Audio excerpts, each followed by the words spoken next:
कोणाबद्दल तरी प्रेम वाटणं किंवा कोणाशी तरी प्रेम होणं ही एक मानसिक घडामोड आहे. आपल्या मनात दुसऱ्या व्यक्तीचं प्रेमळ आकर्षण निर्माण होणं हे योग्यही आहे आणि नैसर्गिकही आहे.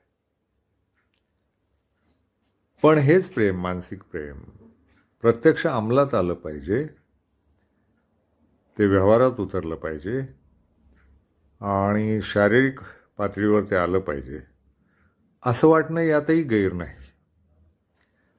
पण ते मिळालं तर ते योग्यच आहे.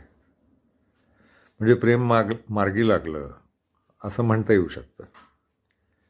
पण होतं असं की आपलं मानसिक प्रेम हे व्यवहारात उतरलंच पाहिजे, वास्तवात आलंच पाहिजे, शारीर झालंच पाहिजे, हा आग्रह मात्र चूक आहे. प्रेमासारख्या उदात्त गोष्टीत तुम्हाला हे जाणवलं पाहिजे की आपल्याला प्रेम झालंय.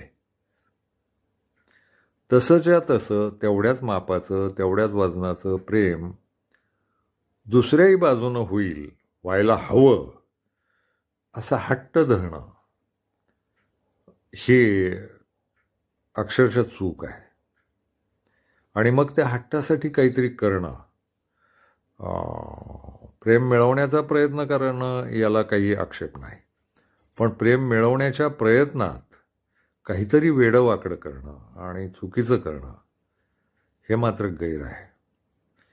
ज्यांचं खरंच दुसऱ्यांबद्दलचं प्रेम आहे, मानसिक प्रेम, ते मला वाटतं स्वतःशी हळवेपणानं जपण्याची गोष्ट आहे. ते तेवढंच जपत राहावं. प्रयत्न करायलाही हरकत नाही दुसऱ्या व्यक्तीचंही प्रेम मिळवण्यासाठी. पण ते प्रेम मिळवताना त्याच्यासाठी वाकड्या मार्गाला जाणं किंवा काही गैर करणं आणि आपण जिंकलो की ही भावना बाळगणं हे खरं जिंकणं नाही.